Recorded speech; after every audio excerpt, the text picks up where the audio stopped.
Ba't kaya ganun, no? Bakit mas madaling makita yung mali ng iba kaysa makita yung sariling pagkakamali?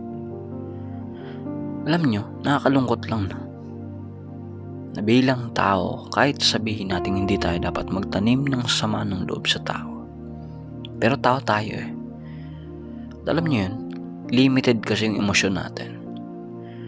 Dumadating tayo sa punto na naririndi tayo dahil tayo yung palagi nakikita ng iba. Pero dahil bilang kumikilala tayo sa Panginoon, mas pipiliin pa din nating intindihin na lang sila kaysa makapag-isip at makapagsalita pa tayo ng hindi maganda.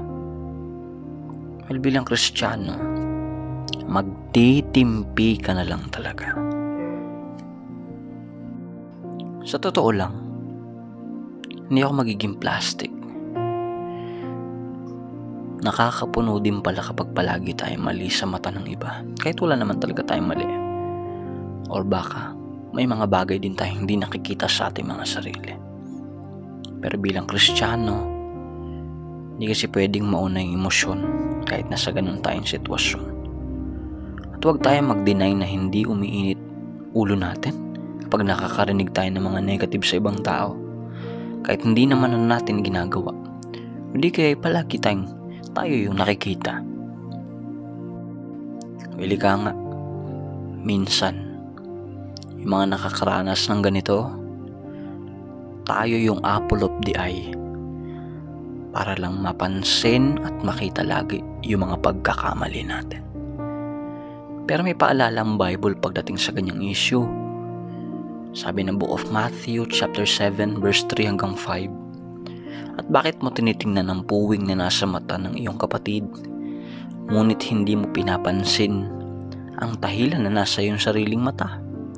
O paanong sasabihin mo sa iyong kapatid, pabayaan mong alisin ko ang puwing sa mata mo, at narito ang tahilan sa iyong sariling mata? Ikaw na mapagpaimbabaw, alisin mo muna ang tahilan sa iyong sariling mata, at kung magkagayo may kita mong malinaw ang pag-aalis mo ng puwing sa mata ng iyong kapatid. Well, simple lang. At paalala din sa lahat, huwag tayong tumingin sa mali ng iba kung sa sarili nating pagkakamali. Hirap tayong makita. Kung may mali ang iba, hindi na natin rights para pangunahan sila sa desisyon nila. Mas maigi pang ipanalangin na lang natin sila kaysa punain kung ano man yung mga mali at dumi na meron sila. Parang ganito lang yan.